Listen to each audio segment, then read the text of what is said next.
What is up, sports fans? My name is Jake Nazuski, Jake Iggy, or Iggy for short, and this is Iggy's Sports Talk. So I greatly appreciate everybody tuning in to another episode of Iggy's Sports Talk. And today, I have a very special guest on the show with me named Brett LORIN, who is a former professional baseball player and is the host of Too Tall Sports podcast. So how's your day going so far, Brett? Good, man. What's up, Iggy? How you doing? I'm doing good so far, my man. It's up here in Plymouth, New Hampshire. The snow just finally started melting a little bit, so it's nice that the sun is now out and now it's not like below 30 degrees every single day. But where are you located right now? I hate to say this, but I'm in Southern California, so it doesn't get much better than this. I Yeah, feel bad for you, man. That sounds amazing. Damn, you got the sun beating on you. You're able to go down to the beaches. Great. Yeah, nowhere better, man. I've been around the country, like you said, playing baseball, and I've always just wanted to come back to California because it's hard to beat. That's awesome. Well, I mean, I bet it's been pretty tough, especially, during these last 6 months to a year being in the state of California, Sure. especially with the lockdown and Newsom and all that sort of stuff going on. But in terms of just like 2020, just like looking back on your year, obviously very unprecedented time, but it was a time where, a lot of people had the opportunity to grow and learn more about themselves. And so just looking back on 2020 as a year as a whole, what would be the best moment that you can look back upon and really think about as, wow, that was a great moment in 2020? Probably the day I started my podcast. So last year in May 4th, actually, it's Star Wars Day. May the 4th be with you, I guess. I'm not even a huge Star Wars guy, but that's the first day my first episode came out. So I've been in the residential solar panel industry for the last 4 years. And I was with a big company and I got laid off during the pandemic. And it really did, just like you said, give me a chance to step back, see what I'm passionate about. I decided to stay in solar, but as like an independent contractor. So I still do that, still helping people go solar, which is great. And I believe in it and all that stuff. But it gave me a chance to, getting let go sucks, but it gave me a chance to see like, what am I passionate about? And I don't know, I've always been passionate about, I'm comfortable on the microphone. Like I have a huge network from baseball, and maybe broadcasting was in my future. And everyone always told me, hey, you have a good voice, you should do broadcasting. All right, whatever. And so my buddy and I started together, and he kind of fell off, and then I just took the reins and went with it. And I have a buddy who helps me produce it. And so we created the Too Tall Sports podcast. I'm wearing the gear just for everybody who's checking it out. That was probably the biggest day of 2020 for me, was when I dropped my first episode. I was nervous. They had that imposter syndrome where it's like, do I belong here? Am I going to be good? Is anyone going to listen? All those things were there, but you just got to go for it sometimes. And so I started the podcast, and it's almost been a year since then, and it's been great. Yeah, that's incredible. And I always kind of go about the same mindset, really in sort of the uncertainty times that, come upon us in life, of everything happens for a reason. And that correlates exactly sort of with the situation that happened with you. And I bet it must have been pretty cool for you to really start planning out this podcast and getting excited, sort of getting back into that realm of baseball and hearing and talking about different baseball stories from your past and that sort of stuff. But how is sort of your progression over the last year doing the podcast been? Because I know, at least for myself, looking back a year from now when I was doing my podcast, I mean, you learned so much. It's crazy. Definitely. I knew nothing about the industry, right? You can't just record something and put it on Apple Podcasts or Spotify. You have to apply, and you have to use a hosting site, and you got to get the right equipment for your audio and video. And there's just a lot of stuff that, you just got to dive in and you learn and you ask questions, and you just, people are willing to help. The podcast community is generally pretty cool, pretty chill. They want to help people. I think it took me time after I retired from baseball in 2014 I wanted to get away from the game. I didn't want to, not that podcasting was in my brain at that point, but I didn't want to, I just took a step away from baseball. I just didn't want to talk to anybody about it. I didn't want to watch games on TV. I wanted nothing to do with the game. I was burnt out and I was just ready to move on. But it kind of brought me back, and it gives me a chance to reconnect with old teammates and coaches and, sports psychologists and writers and just people connected with the game. And I think over the, being able to deliver somebody, the average sports fan, a behind the scenes look, because I played, I have a little more credibility, and the people I can get, I have a little easier time with. So, what I tell people is you don't need me for going over my fantasy football lineup or trade evaluations or free agency moves. You don't need me for that. What you need me for is the stories and the inside scoop of what it's like in the minor leagues, Exactly. what the mindset is of these guys. What happens when you leave the game? What's that transition like? All those things. So being able to deliver that to people has been a lot of fun. So I've enjoyed just, even if I get 10 people to listen, that they get an inside track on the real world of professional sports. I completely agree with that. And that's something that I think has become super popular, especially obviously during the pandemic when people needed to find things to do. But at least for myself, I've gotten really interested in learning, sort of like you said, the behind the scenes of the ins and outs, not only of baseball, but like also other sports as well. And you're starting to see guys like, I don't know if you've heard of the podcast I Am Athlete with Brandon Marshall, Fred Taylor, and Chad Ochocinco. But I mean, that's another great example of them bringing on guys. I mean, I just watched one with them and Cam Newton, and I'm a big Pats fan, and really just getting to learn about Cam Newton outside of the jersey, the helmet, and just the person himself. I gained massive respect of him.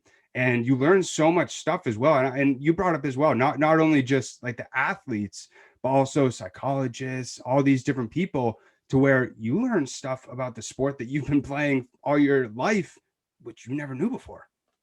It's because like everybody's good in professional sports, and even the low level minor leagues. Like these are the best college and high school players, right? And then you got the Latin players coming in from Central America that are also really good. So you have the best players in the world, and you got the Asian countries and all that. So everyone's good. How are you going to separate yourself? So there's a lot of mindset and tools and stuff like that that can take your game to the next level, and the work ethic and all that stuff. But yeah, the behind the scenes stuff's like the bus trips and the crappy food you got to eat, and you're in the middle of nowhere. Like it's and the staff that has to do it too. And so I like talking to people that are not always players. They're like I said, the sports writers and sports psychologists, because they get to write about the game and cover it from a different perspective as well. So I like to get, different thoughts on the game and just bring interesting people on. 1000%. And I bet it also must sort of be sort of like a nostalgic sort of feeling for you as well, uncovering some of these stories. And I remember just like when I'm watching similar podcasts and, people are talking about guys from like, 2007, 2013, I just like flash back and I'm like, oh my God, I completely forgot about how good of a player that was, or he was. And then to hear like unique stories and unique experiences, I mean, it just intrigues a person like myself who's so into baseball so much more, and to keep on listening. I think another good thing is for athletes, if you bring them on, especially if they got to a high enough level, they get to tell their story versus the media telling their story for them and not knowing them and shaping it a certain way. Maybe a guy had a bad reputation or something went awry somewhere at one of the stops in his career. The athlete gets to tell you, the new hot phrase, their truth, right? Like whatever. But that was their experience. So you get to hear it firsthand. And obviously people like talking about their career for the most part. So you get to have, let them, have the floor and talk about it. But I think if you can take any, something from an episode that I drop, then I'm happy. Like maybe you got one little nugget from that guy that I like the way he said that, or I like the way he goes about that. Anything from that, then I'm happy. 1000%. And I think that goes with every single podcast. I say to all my viewers, like, if you listen to 1 second of any of my content, because I put so much work into it, it means the world to me. But one thing that I think that your podcast gives to not only the viewers is, you're helping guys who are going up through the system, high school guys, college guys, or even minor league players that are currently playing right now.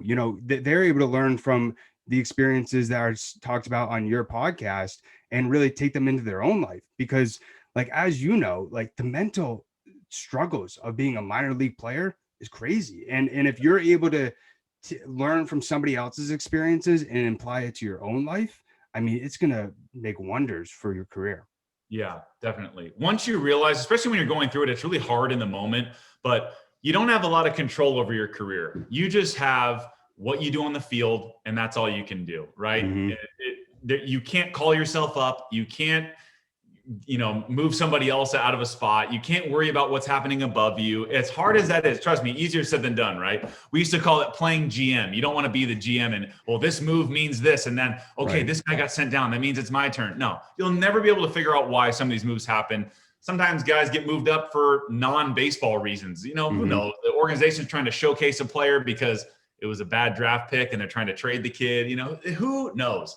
So you just have to stick with the mindset of every game is an opportunity for me to get better and showcase my skills, maybe not even to my organization, but to another organization that may want me down the road. So it's a tough road, man. It's a grind, as they always say, but it's definitely an experience. So I know we'll talk about it, but it's tough.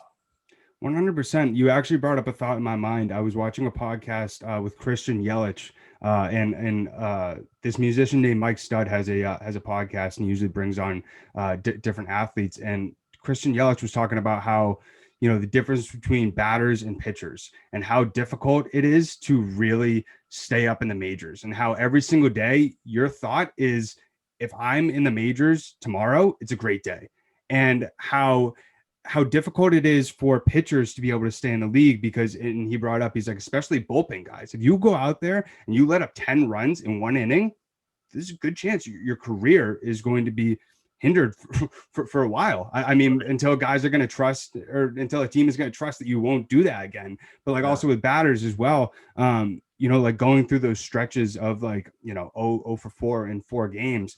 But I mean, how did you really deal with that thought and that anxiety of, shoot, I could be called down tomorrow? That's what I was trying to say. You got to kind of stay away from that, right? Because then every pitch you're going to be like, I hope this gets there. I hope this guy swings and misses. You can't think like that, right? Worry about that stuff after the game. But when you're in there, especially as a reliever, you might be in there for literally 5 minutes of work, right? That's all you get that day. You might get 1 hitter. You might get 4 hitters for that, whatever the inning is. You don't have time to worry about that stuff. Bog your mind down later. Right now, you got to lock in. I got to get whatever I need to do to get these guys out. That's all that matters. So you can worry about that stuff off the field, but while you're on the field, you don't have the bandwidth for that. You have to focus on getting guys out. That's your job. That's why you're there, right? So the more times you get guys out, more than not, you need to build trust. So when you do have a bad outing, they go, that's only his first bad outing in his last 8 to 10 outings. That's consistency.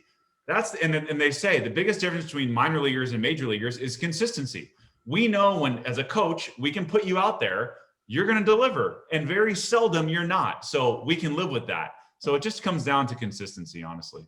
Yeah, 100%. Something that you brought up, another thing that Christian said as well, kind of connected to what you just said about how, when you have a bad game, or even if you do have a good game, he said, he's like, either way it is, stay in the locker room with your uniform on until you're over it, and then take your uniform off. And after you get out of the shower and put your street clothes on, it's over. It's on to the next day. And that's all you can really worry about. I found that so interesting, because you kind of like we talked about before, the behind the scenes, you never really think about that. If a guy goes 0 for 4 with 4 strikeouts, I mean, is he going to be thinking about it on his drive home? Or is he just going to have that sort of mindset? And obviously it comes with experience. But I found that so interesting. If I had a bad outing, I would probably carry it with me that night. Maybe I talk to my, support system, or to my parents, or, girlfriend, whatever it is at the time, or my sister or something like that, whoever you can talk to kind of vent. But after that night, not even the 24-hour rule, give me 12 hours and you got to let it go. You got to have a short memory, right? Right. And going 0 for 4, baseball is a game of failure. You're going to go 0 for 4 as a position player. At some point you will. Plenty of times. It's going to happen. Maybe you got fooled that night. Maybe you're just off, whatever the case may be. Maybe you hit 3 line drive shots right at people. What are you going to do? When that happens. Right? Yeah. But then maybe you get a little duck fart that falls in, and that's a base hit. You get lucky. I think it all evens out. But yeah, it's just remembering to stay consistent, and don't, just because you have a bad game, don't rework and reinvent the wheel. You just had a bad game. It's just today you were bad. You're not bad overall. You just had a bad game today. So you have to remember that. It's very short term. That makes sense. And I think that's a huge lesson for, really any level of a baseball player. But how were you really able to, get that mindset throughout sort of your time through either playing high school, college, minors? Like when did that really like sink in for you? Because I know obviously it happens through experience and maturity, but I Sure. bet during high school, you know, you would let that stuff bother you for like days on end, but then obviously through experience, it was much easier. It depends. Yeah, as you get older, you learn a little bit. You're more, I guess, toughened by the game per se. Hmm. Because you were talking about how do you handle failure? Yeah, that sucks. But how do you handle success too? Do you Right. get complacent and do you just think you have the game figured out? You get humbled very quickly in baseball when you think that way. That Um, makes sense. but I think once you see yourself have success, you're building the trust in your ability. So you need to know, hey, I have seen myself do well. I know it's in there. I just got to bring it out more often. Or just because I had a bad day, like I said, you're still the same player. You just had a bad day. But when you Totally start to agree. see yourself have success, you need to start believing in that success. It's not a fluke. You're not just having one good game and the rest are terrible. No, you're a pretty good player. So you need to Right. start believing in that success. And then, like when I was in college, the first school I went to was U of A, Arizona, and they were loaded. And I barely pitched. I redshirted my first year and barely pitched my second year. So I decided to transfer to Long Beach State. And when I got there, I started to build trust because I got an opportunity and I was able to build off of those opportunities. And then in the beginning of the year, I didn't even have a role. By the end of the year, I was they do Friday, Saturday, Sunday starters. I was the Hmm. Saturday guy pitching in the playoffs. You never know what can happen over the course of a year. So if you can just stick to your plan, believe in what you're doing. Obviously, as you get older, you start talking to sports psychologists. They can help you on what to focus on. Then you become a better mentally tough player. So I think it's just, there's a lot of factors. Obviously, I know I went rambling there, but there's a lot of stuff. 1000%. It's interesting because I remember like going into my freshman year of high school, my dad bought me a book, Mental Game of Baseball, and I learned all about how the game is 90% mental and 10% physical. Sure. And it's something where you don't really understand that. Especially like when you watch like minor league players, like you explained, like that's such an issue for them. Yeah. But I wanted to get into sort of your experiences growing up, because I find it so ironic with the name of your podcast, Too Tall Sports Podcast. And when I was doing my research before the interview, I'm like, well, you know, that guy has to connect with something. And I see, oh, Brett's 6'7". Yeah, that makes that makes sense. So I had to ask you, were you always sort of like the tallest kid growing up, or did you get just like a massive growth spurt out of nowhere? I was I was above average tall for a lot of my life. I was always pretty tall. And then my sophomore year of high school, in like sophomore summer going into junior year, I went from like 6'3" to 6'7". So that's when I had the big growth spurt there. But I mean, still 6'3" in high school Right. as a freshman. So, but when I got to 6'7", that was like when I made the big jump. And, I still didn't even figure out my body yet at that point. Like I didn't throw that hard. Like I knew how to pitch. Like I had a curveball and I knew how to pitch, but I didn't throw that hard for my size because I didn't know how to use all my limbs and the moving parts and all that stuff. But I played basketball. That was my favorite sport. Still is, honestly. I played all 4 years of basketball and baseball, and I really didn't choose until after my senior year. I just kind of knew I was going to play baseball. It was a better career chance for me to go farther. Basketball, I could have played Division II and then graduated, and that would have probably been it. So I went with baseball, tall pitcher, down the hill, got a good angle there. So I went with that, and I think it was the right choice, even though, like I said, basketball is my favorite sport. But I bet like there was a lot of people as well. Like, I mean, you said that you made the decision your senior year, so I bet there was a lot of people around you who were like, "What are you talking about? Go for basketball. You're the tallest kid in the high school. Why don't you go for it?"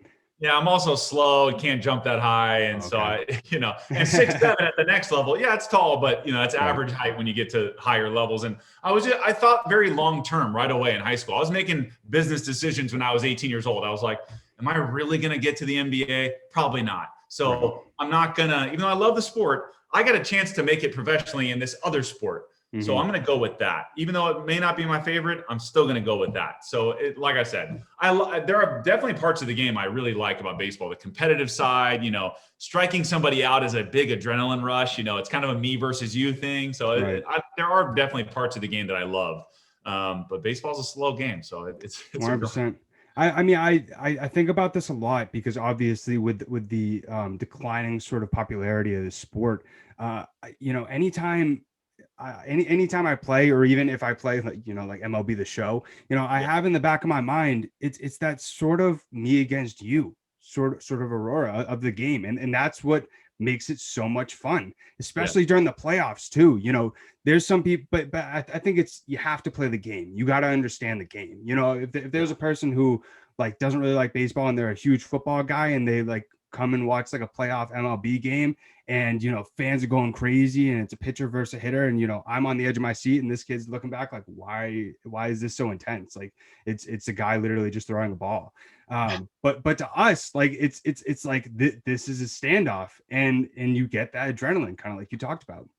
Every pitch matters in the playoffs, right? Oh, yeah. Every base hit, every base runner, every run matters. Mm-hmm. So that's what's great about playoff baseball. It's just the fans are locked in.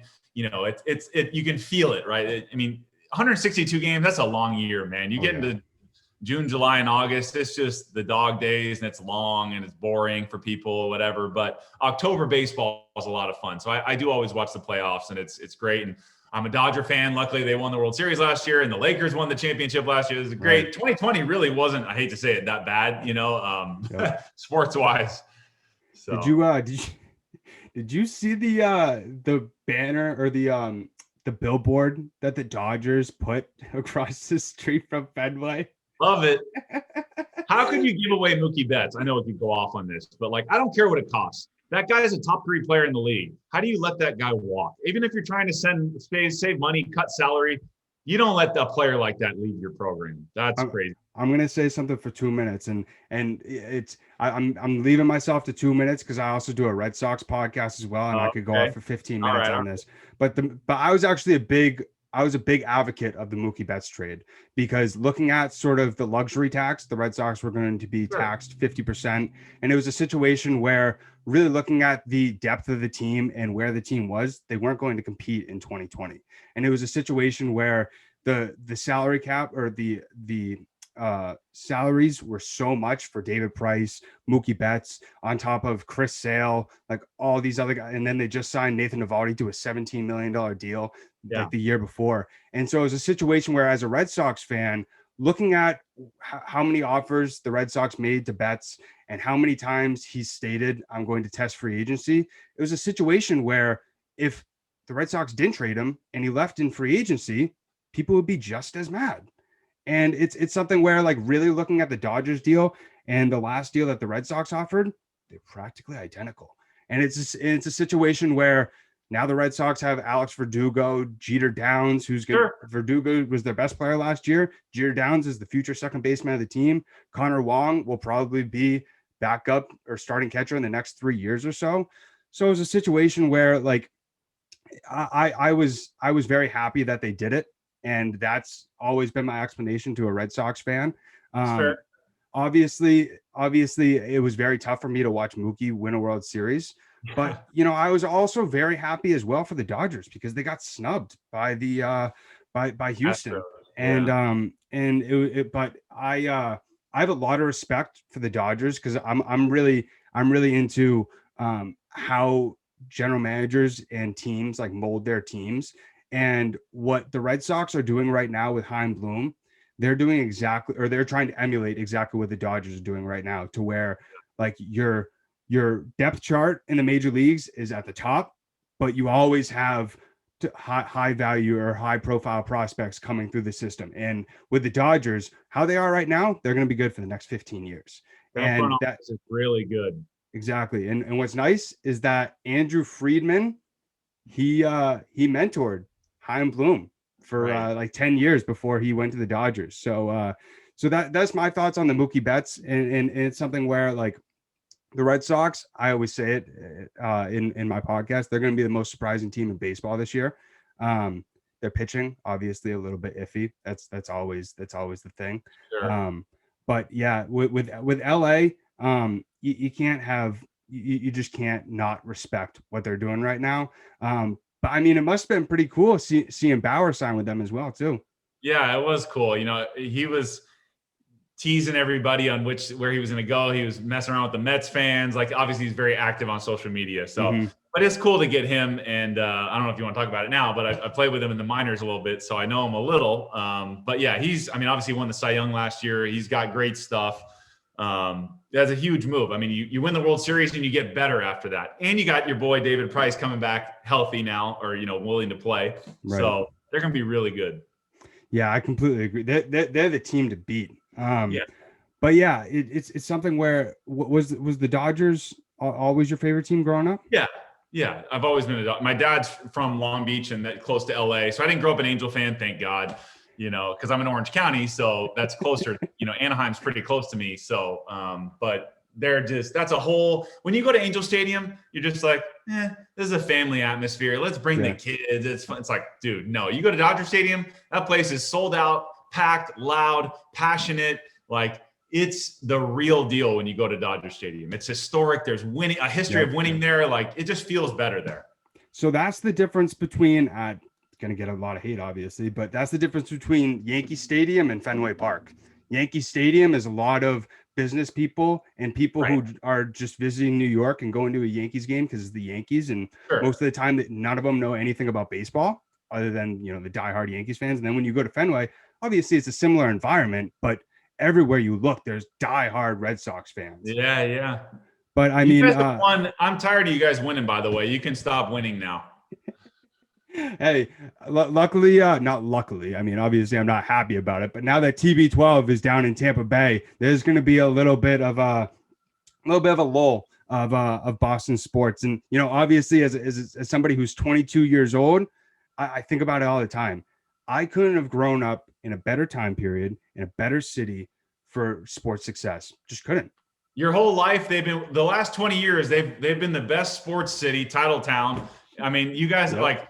The Celtics got their championship. The Boston Bruins, you guys, the Red Sox, the Patriots. Like, it's enough already. You guys can stop winning now. Do you want to hear the thing that I always say to people when they go, I hate New England fans? I goes, you hate us because you ain't us. Exactly. I mean, there's nothing you could say. So hopefully, LA is now back to being title town where it should be. Hey, but the only thing that I always hear as a New England fan, it doesn't matter if it's the Red Sox or if it's the Patriots. Oh, you guys cheat. That's the only way that you guys win anything. You guys cheat. And I'm like, all right, listen. There's been a little bit of that. 100%. I agree with you. But as a Dodgers fan, was there any guys that you kind of emulated your game off of or like really looked up to growing up? There was that good string of rookies in the 90s for the Dodgers, like Mike Piazza and Eric Karros, Raul Mondesi.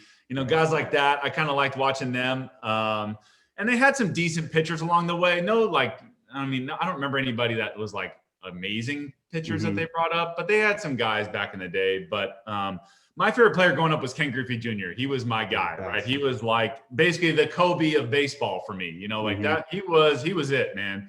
So I enjoyed watching him. And then obviously Randy Johnson, even though he's left-handed, I'm right-handed, the big unit. I like seeing a tall pitcher dominate like that. It's cool to see that even though you're really tall, you can still bring it in with power and, strike guys out. And so I enjoyed watching Randy Johnson when I was younger. That sidearm. Oh man, God, that slider is nasty, dude. He's unreal. Seriously. Yeah. And so you said that you started off going to college at the University of Arizona, and then, like you said, you transferred to California State. And when you first started at college, was your mindset and goal essentially to get drafted and to be a professional baseball player? Yeah, definitely. I was a recruited walk-on, so I was never on scholarship. I didn't get much traction out of college or out of high school. I was sending pitching videos to colleges to like, hey, check me out. Kind of like self-recruiting. Right. Because nobody was knocking down my door, which sounds crazy, but it was true. Even at my size, I just didn't get a lot of looks. So I went to U of A, like I said, I redshirted my first year, and they had all their scholarship guys, which is fine. I get that. They're priority people. So I was like, okay, maybe the first year I won't play.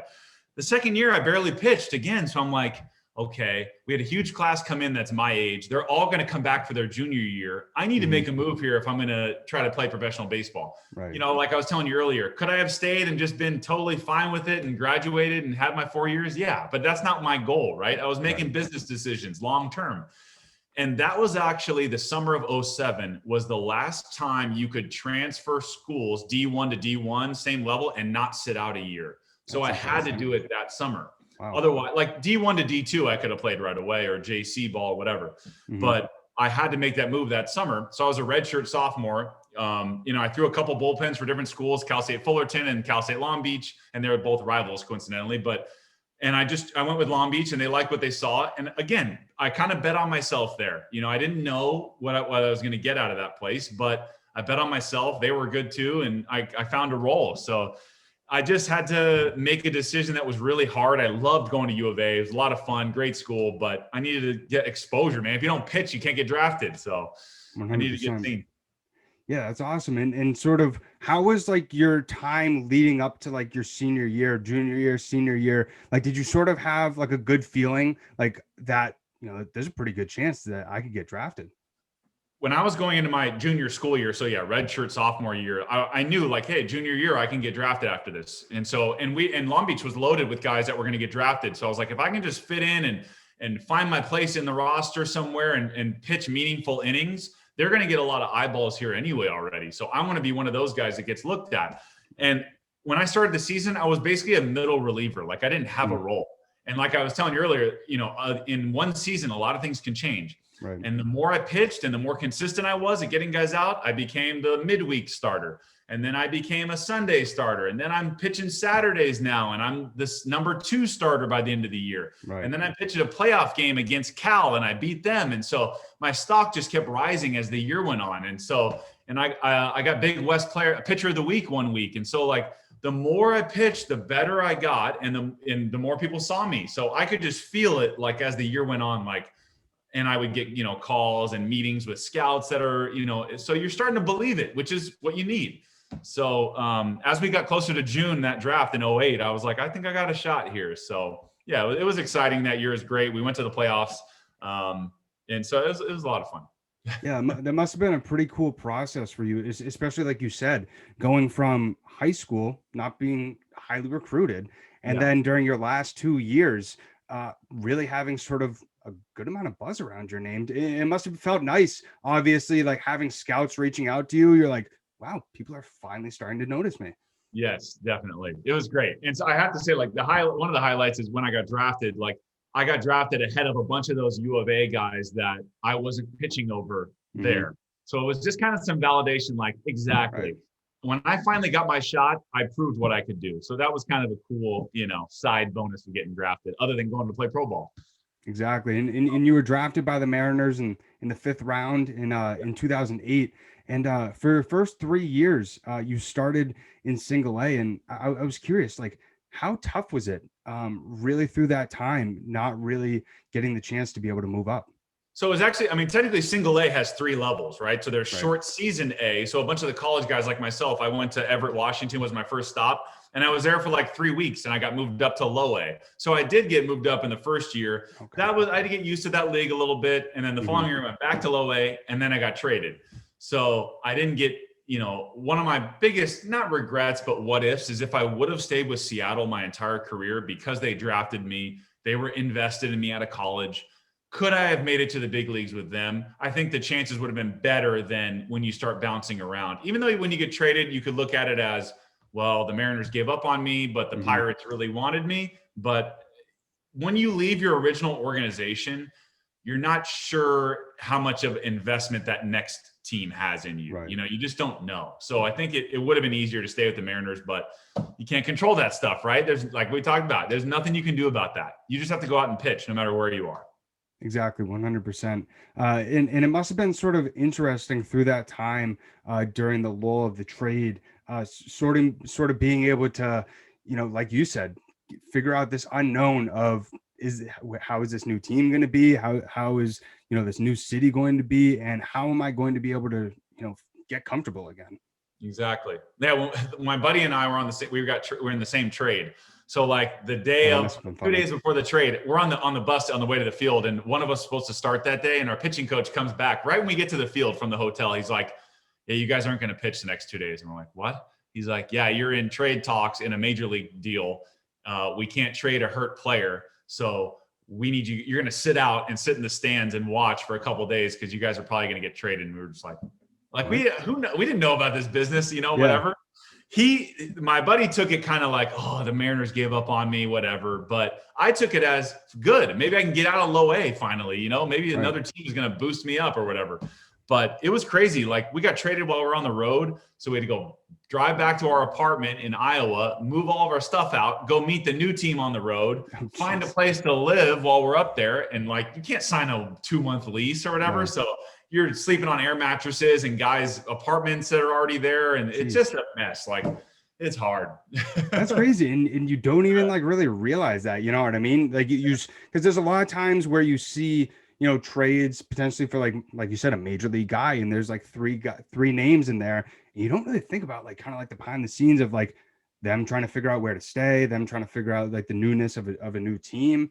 Yeah. But like as well, I find that kind of ironic how like you and a friend got traded because I remember you Darvish, he got traded at the catcher Victor or something. He texted him. He's like, "Oh, I just want to let you know, I just saw that you got traded." And that came out literally a few minutes later that he was getting sent with him. And Darvish goes, "You're going with me, buddy. Let's go." It was actually cool to see my name on the bottom line on ESPN, like the actual trade name. I was like, "Hey, I'm on ESPN." That's pretty cool. That's pretty cool. But yeah, so you spent 6 years in the minors, and that kind of brought up an interesting question that I had. So like obviously looking at over like the last year or so, there's been a lot of traction in terms of, you know, increasing you know, or I'm sorry, bettering the working conditions for minor leaguers. And you know, there's been organizations like Advocates for Minor Leaguers, also More Than Baseball as well, that have really been trying to push this.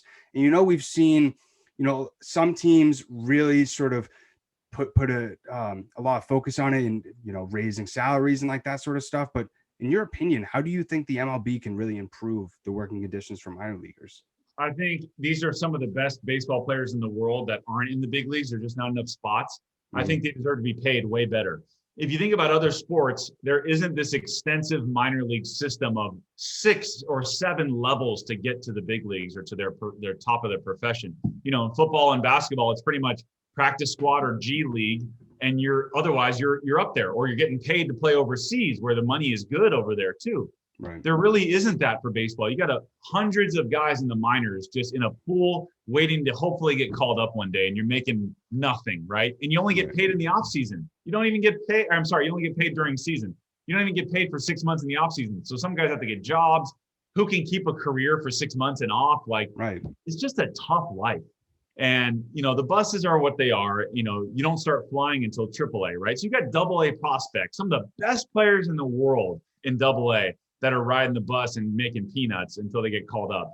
So it's all, you know, you're making less than minimum wage for the hours you're spending at the field. Like, it's crazy, man. You know, they should pay for housing, I think, because instead of us making pay rent, like, buy a facility and pay for their housing, pay for some of their meals, you know, all that stuff. Like, it's hard to live off of nothing and also perform at your best all the time. Like, so I definitely think there's plenty of ways you can go, but I would start with more of a stipend for food and more of paying for lodging as well. 1000%. That's something that I have a AA affiliate for the Blue Jays really close to where I live. And I remember like growing up, I had the opportunity to do like this camp where I got to interview like some minor league players. And I remember my mom was like talking with like their wives and like that sort of stuff. And she told me afterwards, she's like, "Yeah, do you realize that these guys only get paid $1,000 a month, and that like they have kids too, and they have families?" And that's something where like I dropped a podcast episode right after all this stuff happened to where like all the minor league players were getting released. I call it the devastation of minor league baseball. And I just went off for like 25 minutes, kind of just saying, "Are you serious? Like, it only costs $1 million to pay your entire minor league roster. And like, these people are like, they're humans, like they're people. Like I understand, like they don't have whatever, like you're not evaluating them as major league players, but they're players on your team, right?" Like, yeah, it's bad. It sucked, you know, and a lot of these minor league teams are in towns that kind of depend on those. Right. You know, I mean, they're not major cities. A lot of the minor league towns are small. Mm-hmm. You know, it's a great thing for the fans and the community. And you can, as a fan, it's a great experience, right? You can bring the kids, they got dollar beer night. You can get close to the players. You can get autographs, you know, it's way more intimate. It's a great place to watch a game. And especially if you're in the middle of, I hate to pick a state, Iowa, Kentucky, Tennessee, there's no pro sports teams in these places. So this Right. is all they got, other than college football maybe or whatever, but this is it. It sucks. It sucks for everybody, like it's you're losing jobs for not only the players but the staff too. Everybody loses in this instance. Do I think there's probably too many levels of the minors? Yeah, you could shorten it a little bit. You don't need that many levels. Right. But if you're trying to groom players to get ready for Major League Baseball, you need to make it better for them, right? Like I often tell people about how some organizations are so strict about the minor league players. Like you can't wear your pants down to your cleats. You got to wear pants up, and you can't have any facial hair. And it's just like, dude, let me feel like I'm going to be a big leaguer. Let me be comfortable and feel good, play good, right? It's just so some organizations make the minor leaguers feel so far away from the big leagues. It kind of pushes you down mentally, and makes sense. So I think some people have it backwards in that regard. That makes a lot of sense. But throughout your time in the minors, you've had the opportunity to play with some pretty achieved players. And we brought up the name a little bit earlier in the episode, but Trevor Bauer, you played with him in 2012 in Double-A. And I got to ask you, he's one of the guys who's one of the most controversial personalities in the game right now. And I got to ask you, how's your experience playing with him? And was he kind of similar when you played with him in Double-A? Yeah, he's what do they say? He goes to his own drum beat or whatever, beats his own drum. He's on his own path, right? Like when he got drafted and signed, he had some rules that he wanted to follow. The team wanted, basically leave him alone, let him do his own thing. He knows how to get ready for a game. He has an insane long toss pregame routine where he's going foul pole to foul pole. And there's the guy on the other end needs somebody in the middle, like as a middleman to catch it and throw it to him. It's crazy. It's fun to watch. Right.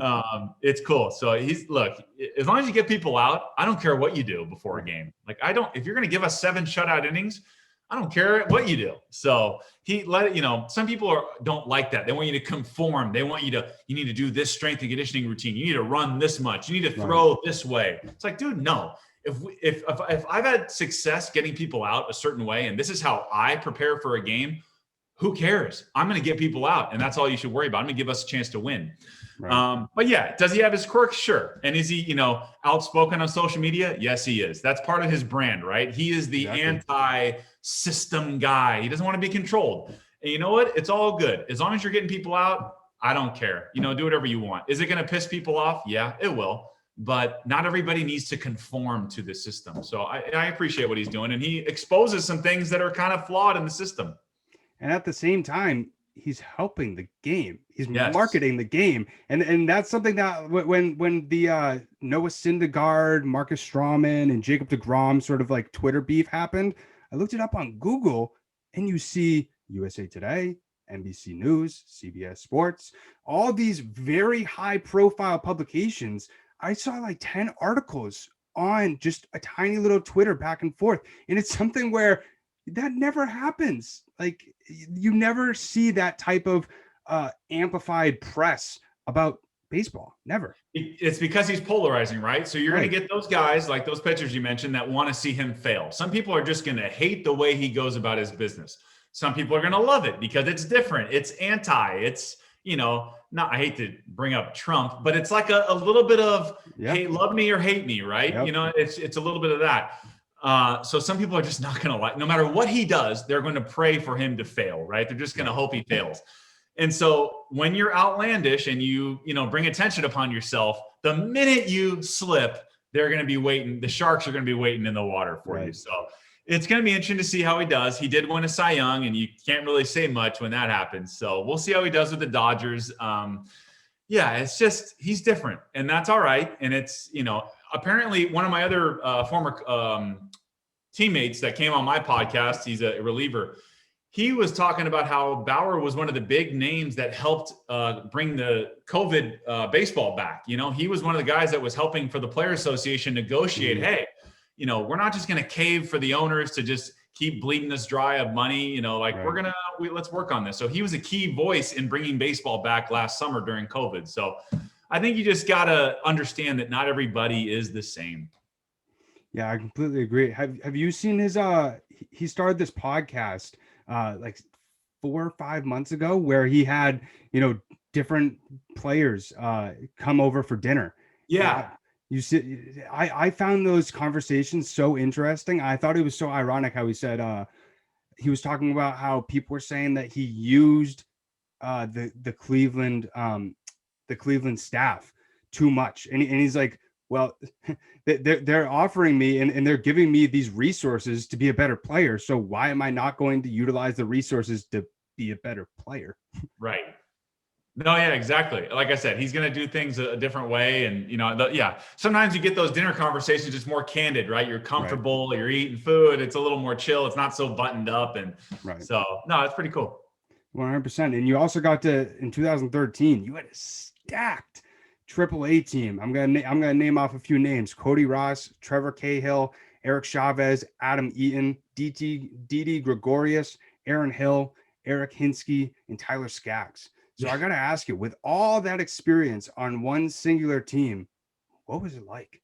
It's pretty cool, man. You get to be around these guys, and like I was telling you earlier, half my AA team went to the big leagues. Like I could have only known that, right? But just being around guys that you can just tell, right? When you see a guy that, like, for a position player, when he makes contact, like, that ball comes off his bat a little bit different than the other guys, right? Or that pitcher just, man, his stuff is electric. You can just tell that guy's going to be really good. So it's cool to be around those guys and, play catch with them and pick their brain a little bit, or at worst, just watch them up close and see how they do things and the way they throw their pitches and how they locate and all that stuff. It's pretty cool. So yeah, definitely fun. All great guys. No complaints about anybody.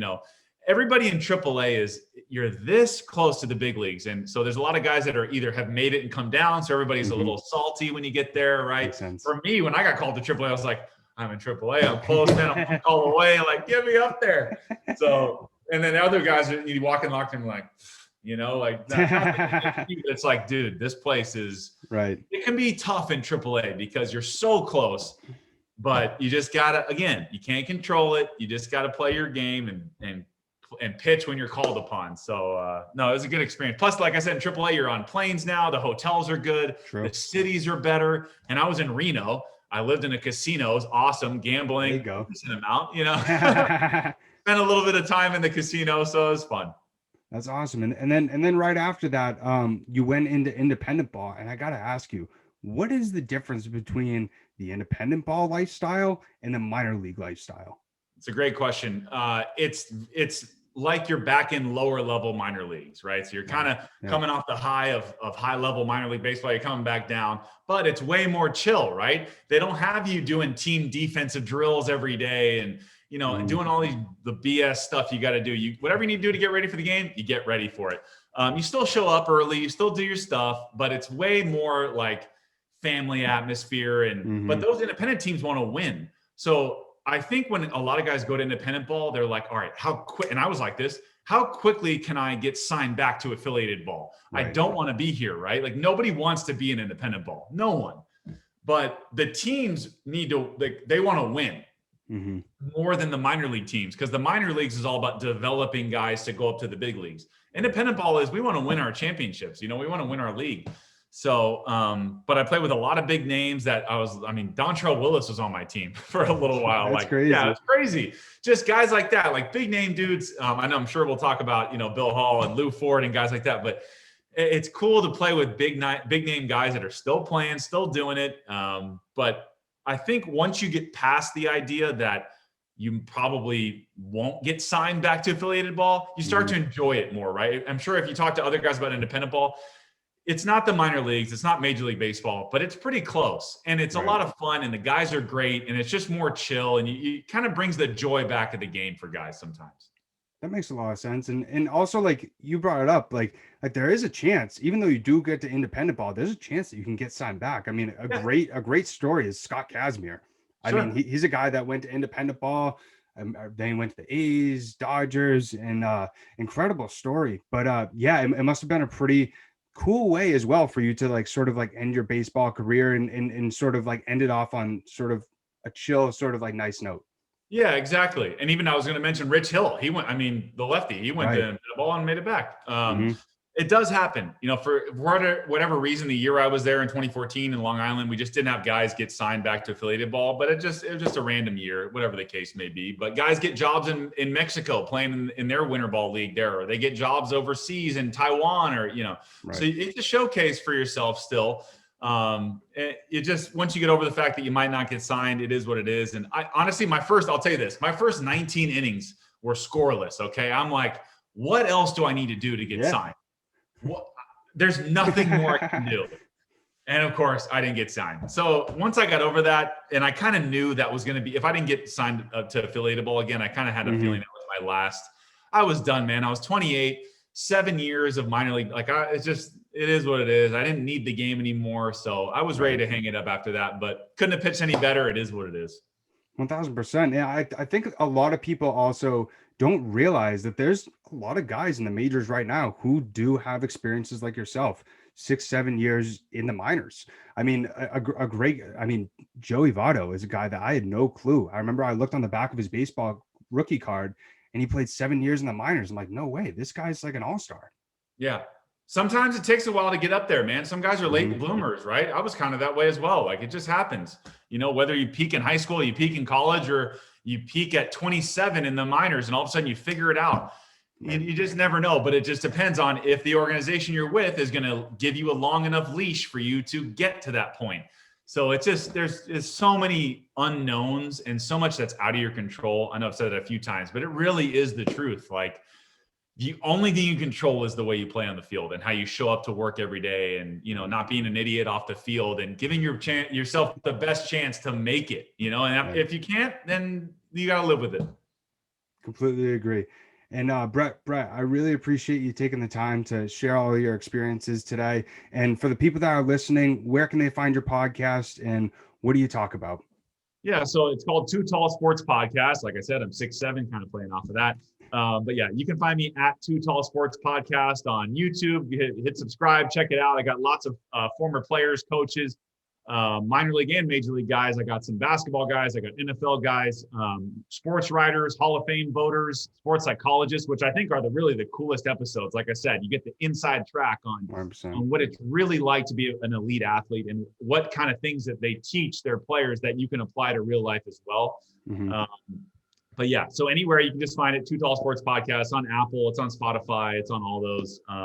But yeah, check it out. It's good, man. I think everybody can get something from it. If you want the inside scoop on what it's like behind the scenes, check it out. So I really appreciate it, and I thank you for having me on, man. It's great. Absolutely, my man. Everybody, like Brett said, who's listening right now, go over, look up Too Tall Sports Podcast and check it out. Thanks so much, Brett. Appreciate it. Got it, man. Anytime.